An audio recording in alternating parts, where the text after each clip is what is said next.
Hey guys, we will learn today about with the Oxford Junior English Translation one exercise 183 that let's started। तो देखिए हम आज करेंगे exercise 83, ठीक है, जो कि इंग्लिश में दिया हुआ है और इसे हिंदी में ट्रांसलेट करना है। ओके, तो चलिए बिना टाइम पास के इसको शुरू करते हैं। तो देखिए जैसा कि क्वेश्चन जो है स्क्रीन पर दिख जाएगा, है ना, आपको दिख रहा होगा, और तो आप क्वेश्चन वहाँ से देख लीजिएगा। बाकी मैं इस बोर्ड पर, वाइट बोर्ड पर आंसर लिख रहा हूँ, ठीक है। देखिए फर्स्ट नंबर क्वेश्चन क्या है, the people of this village, the people of this village are gentle. इसका हिंदी क्या होगा? द पीपल मतलब लोग, ऑफ दिस विलेज इस गांव के, जेंटल मतलब नेक, मतलब कह रहा है कि इस गांव के लोग नेक हैं। क्या कह रहा है? इस गांव के लोग, और वैसे भी गाइज ये एक्सरसाइज फॉर रिवीजन है, सब सेंटेंस आप बहुत पहले कर चुके हैं, ठीक है, तो आपको इंग्लिश का ट्रांसलेट करना तो आता ही होगा। सिंपल सा है, the village of this, the people of this village इस गांव के लोग, आर जेंटल मतलब नेक हैं, इस गांव के लोग नेक हैं। सेकंड है, the capital of India is new Delhi, new Delhi. The capital of India, the capital मतलब राजधानी, ऑफ इंडिया मतलब भारत का, इज न्यू दिल्ली मतलब न्यू दिल्ली है। यानी कहना ये चाह रहा है कि भारत की राजधानी नई दिल्ली है, भारत की राजधानी नई दिल्ली है। प्लीज़ आप नोटबुक लेकर बैठें, क्योंकि साथ साथ आप नोट भी करते जाएंगे। ओके, देखिए थर्ड है, योर फ्रेंड्स, योर फ्रेंड्स यानी आपके दोस्त लोग, आर नॉट आवर इनेमीज मतलब हमारे दुश्मन नहीं है, आपके दोस्त लोग हमारे दुश्मन नहीं हैं। गाइस बहुत ही सिंपल सेंटेंस है, ठीक है, आपके दोस्त लोग हमारे दुश्मन नहीं हैं, ठीक है। फोर्थ नंबर क्वेश्चन देखिए, I will help them, I will help them, will लगा है यानी लास्ट में गा गे गी आएगा, मतलब मैं उनकी मदद करूँगा, ठीक है। क्या होगा? आई मतलब हो गया मैं, देम का हो जाएगा उनकी, मैं उनकी हेल्प मतलब मदद करना, मदद करूँगा, I will help them. Fifth number प्रश्न देखिए, fifth, it is 4 o'clock, it is 4 o'clock now, अभी, नाउ का क्या हो गया? देखिए इट इज़ 4 o'clock मतलब 4 बजा है, नाउ मतलब अभी, यानी कि अभी, अभी 4 बजा है, ठीक है। 6 नंबर प्रश्न देखिए, कम इन द इवनिंग मतलब शाम में आओ, कम मतलब आना, इन मतलब में, द इवनिंग मतलब शाम में, तो क्या कह रहा है कि कम इन द इवनिंग मतलब शाम में, शाम में आओ, ठीक है। 7th number, I have a garden but there are no flowers in it, तो देखिए इसको तोड़ देते हैं, आई हैव अ गार्डन के बाद कॉमा लगा हुआ है, तो कॉमा के पास से तोड़ देते हैं, तो क्या होगा? आई हैव अ गार्डन मतलब मेरे पास, मेरे पास एक बगीचा है। क्या है? बगीचा, आई हैव अ गार्डन, ठीक है, कॉमा दे रखा है। फिर क्या कह रहा है कि but there are no flowers in it, but मतलब क्या हो गया? बट मतलब क्या हो गया? लेकिन, तो यहाँ हम लेकिन लिखेंगे, ठीक है, लेकिन लिख दिया। उसके बाद है there are no flowers in it, मतलब लेकिन फूल नहीं है, फूल नहीं है। ठीक है, तो देखिए आप पूरा सेंटेंस एक बार पढ़ लेते हैं। I have a garden but there are no flowers in it. देखिए there are no flowers in it दे रखा है, यानी इन इट मतलब इसमें। मेरे पास एक बगीचा है लेकिन इसमें फूल नहीं है। तो यहाँ है ना, यहाँ क्या लिखेंगे, इसमें, क्योंकि देखिए क्वेश्चन के लास्ट में इन इट लगा हुआ है, मतलब होता है इसमें। मेरे पास एक बगीचा है लेकिन इसमें फूल नहीं है। I have a garden but there are no flowers in it. 8 number प्रश्न देखिए, देयर आर प्लांट्स ओनली, मतलब केवल पौधे हैं। ओनली मतलब होता है केवल, प्लांट्स मतलब पौधे। ठीक है, और देयर का यूज आप पढ़े हैं, केवल पौधे हैं। ठीक है, उसके बाद है देन। देन मतलब होता है फिर देन इट इज यूजलेस, फिर इट इज यूजलेस। यूजलेस मतलब होता है बेकार, यानी फिर बेकार है, जैसे फिर बेकार है। जैसा कि देखिए यहाँ, लेकिन इसमें फूल नहीं है, यहाँ देयर का यूज किया था, लेकिन आपको देयर मतलब क्या था, वहाँ, लेकिन वहाँ इसमें कहीं दिखाई दे रहा है, नहीं दिखाई दे रहा है, लेकिन इसमें देयर का यूज किया है। तो कई बार ऐसे यूज किए जाते हैं, इनका यूजेज है और आप ये पढ़ भी चुके हैं। जैसे देखिए अभी 4 बजा है, now it is 4 o'clock now, लेकिन देखिए यहाँ मतलब 4 बजा है, इसमें इट मतलब इसका इट का हिंदी दिखाई दे रहा है, इसमें नहीं दिखाई दे रहा है, लेकिन इट का यूजेज है। इसी तरह इसमें क्या कहते हैं, ईट का यूजेज है लेकिन उसका हिंदी नहीं होगा, फिर बेकार है। ठीक है, ये ईट का यूज है। 10th नंबर देखिए, her husband was an officer. देखिए हर हस्बैंड मतलब उसके पति, वॉज लगा हुआ है तो लास्ट में थे, उसके पति, हस्बैंड मतलब होता है पति। Her husband was an officer, यानी उसके पति, हाँ उसके पति एक ऑफिसर मतलब क्या होता है, उसके पति एक अफसर थे,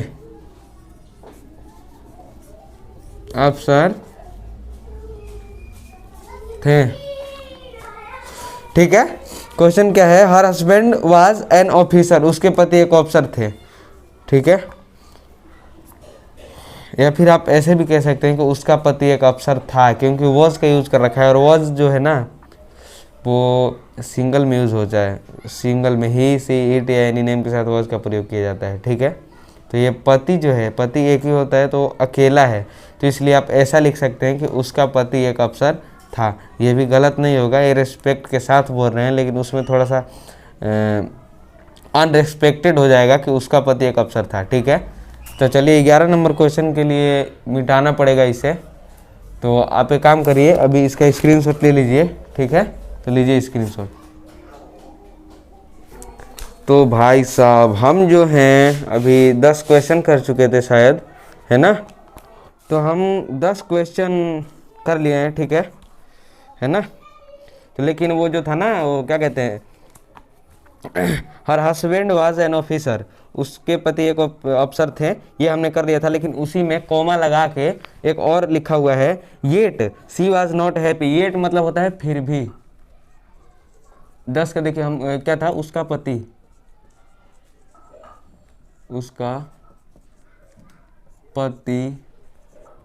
एक अफसर था। उसके बाद है येट, इसी में है कोमा लगा के, yet she was not happy. Yet मतलब होता है फिर भी, सी मतलब वह, फिर भी वह, वॉज नॉट हैप्पी वह खुश, हैप्पी मतलब खुश, फिर भी वह खुश नहीं थी। ठीक है, ये 10 नंबर प्रश्न था। आगे है, देयर वर 10 बॉयज देयर। देखिए देयर वर 10 बॉयज देयर, मतलब वहाँ 10 लड़के थे। देखिए इसमें देयर का यूज़ 2 जगह हुआ है, तो इसमें देखिए जैसे 10 लड़के थे ऐसा हो कि 10 लड़के थे तो क्या होगा, देयर वर 10 बॉयज। लेकिन अगर ऐसा कहते हैं कि वहाँ 10 लड़के थे तो देयर वर 10 बॉयज देयर। ठीक है, एक मिनट, वहाँ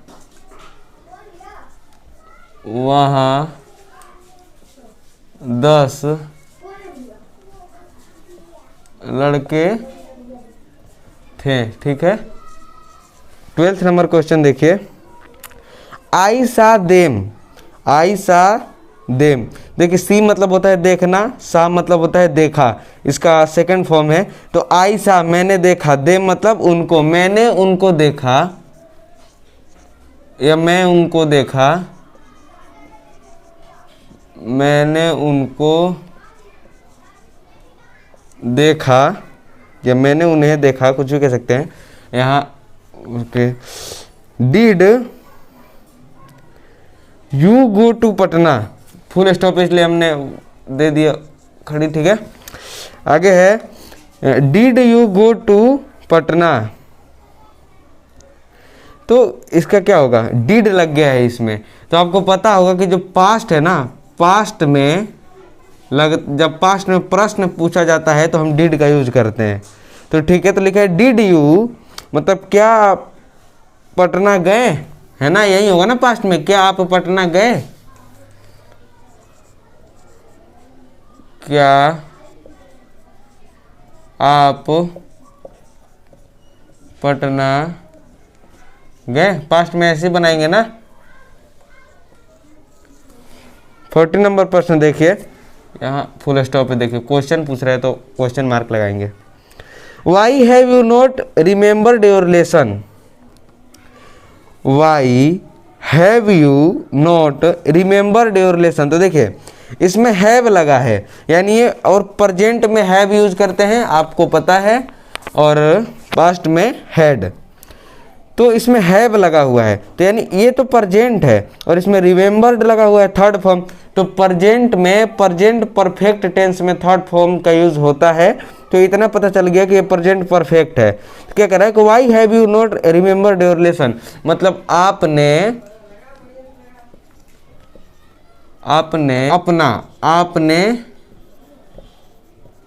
अपना पाठ क्यों नहीं याद किए हैं।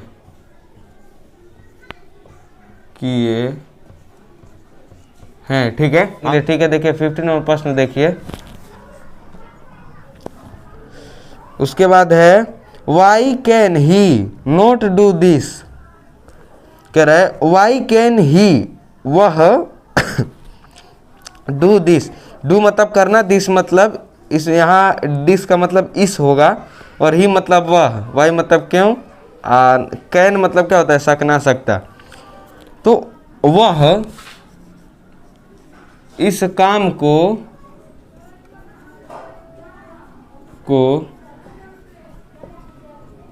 क्यों नहीं कर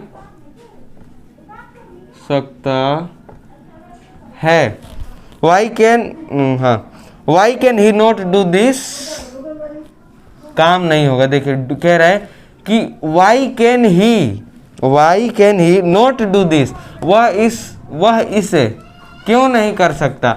अगर ऐसा कहता कि why can he not do this work, तो हम कह सकते थे कि वह इस काम को क्यों नहीं कर सकता, लेकिन वर्क यानी काम का इसमें वर्णन नहीं किया गया है, इसलिए होगा वह इसे क्यों नहीं कर सकता। 16 नंबर प्रश्न देखिए, you should not laugh in the class. जो शुड है इसमें कह रहे यू शुड नॉट लाफ, मतलब तुम्हें नहीं हंसना चाहिए, सलाह देते हैं कि you should not laugh in the class, तुम्हें कक्षा में नहीं हंसना चाहिए, तुम्हें कक्षा में नहीं हंसना चाहिए। ठीक है, नेक्स्ट प्रश्न देखिए, तुम्हें कक्षा में नहीं हंसना चाहिए। ठीक है, you should not laugh in the class. ठीक है, 70 नंबर प्रश्न देखिए, I have not any complaint, मेरे पास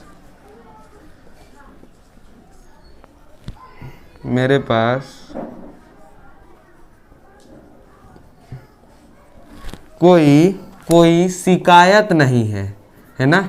शिकायत को हम कंप्लेंट कहते हैं इंग्लिश में। 18 नंबर प्रश्न देखिए, 18 नंबर प्रश्न क्या है, यू मे गो, यानी तुम जा सकते हो, तुम जा सकते हो। ठीक है, 19 नंबर प्रश्न देखिए, कहाँ 19 नंबर प्रश्न है, I have been living in this city since 1991। कह रहे कि आई हैव बीन लिविंग, मैं रह रहा हूँ, इन दिस सिटी मतलब इस शहर में, सिंस 1991 मतलब मैं इस शहर में 1991 से रह रहा हूँ। कहने का अर्थ क्या है कि मैं इस शहर में सन 1991 से रह रहा हूँ। गाइस इसमें ध्यान दीजिए, अगर यहाँ आई हैव बीन की जगह हैड बीन लगा होता तो हम ऐसा कह सकते हैं कि मैं इस शहर में सन 1991 से रह रहा था। ठीक है, लेकिन इसमें हैव लगा हुआ है और हैव प्रेजेंट में आता है, इसलिए मैं हूँ लगा दिया लास्ट में। तो गाइज हमने 19 प्रश्न कर लिया। ठीक है, और आगे और कितने प्रश्न रह रहे हैं, 1 2 हाँ 3 4 प्रश्न और रह रहे हैं, तो इसे ही मिटाना पड़ेगा। तो हम जो है इसे मिटा ही लेते हैं। ठीक है, 1 मिनट, आप जब स्क्रीनशॉट ले सकते हैं इसका। ठीक है, तो मैं इसे मिटा देता हूं।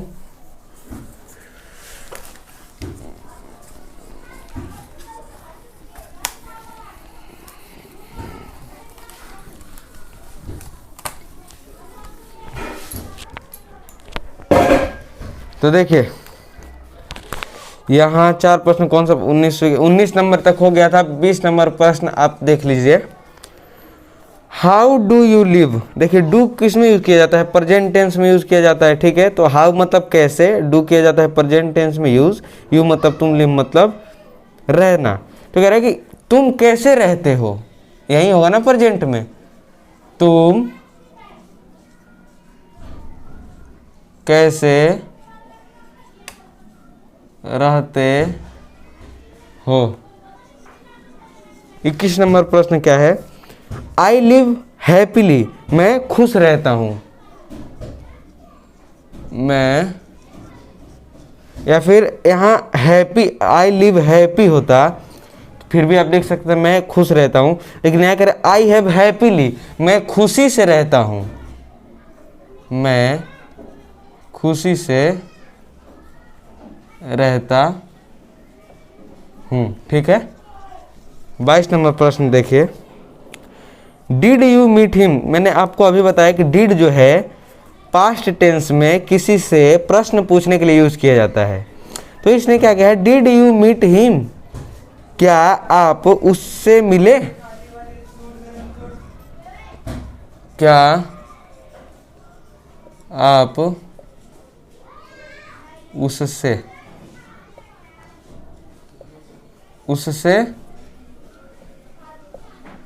मिले।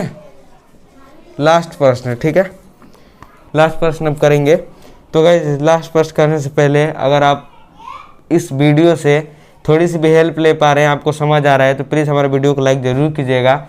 और ऐसा एक्सरसाइज हमेशा आप देखना चाहते हैं तो हमारे चैनल हमारे वीडियो के नीचे दिए गए लाल बटन से लिखे सब्सक्राइब वाले बटन को ज़रूर दबाएं, साथ में बेल आइकन को भी दबा दीजिएगा, क्योंकि जैसा ही हम वीडियो ऐसा अपलोड करें यूट्यूब पर तो सबसे पहले आपके पास पहुंच जाए, ठीक है। तेईस नंबर प्रश्न देखिए, no he had gone before I came. देखिए ही हैड गोन, हैड किस में लगता है, पास्ट में लगता है, लेकिन हैड पास्ट परफेक्ट में लगता है, ठीक है। तो नो मतलब नहीं, नो मतलब नहीं, कॉमा लगा हुआ है, कॉमा लगा दिया। ही हैड गोन मतलब वह जा चुके थे, बिफोर मतलब पहले, आई केम यानी मेरे आने के पहले वह जा चुके थे, यानी मेरे आने के पहले वह जा चुके थे, ठीक है। तो thank you for watching this video guys, video देखने के लिए थैंक यू। आई होप आपको जो एक्सरसाइज है आप कॉपी पे नोट कर लिए होंगे, साथ में कुछ कुछ इसके समझाया भी था, तो आई होप आपको समझ भी आया होगा। तो चलिए आज के लिए इतना ही, मिलते अगले वीडियो में। Have a nice day, bye bye, जय हिंद।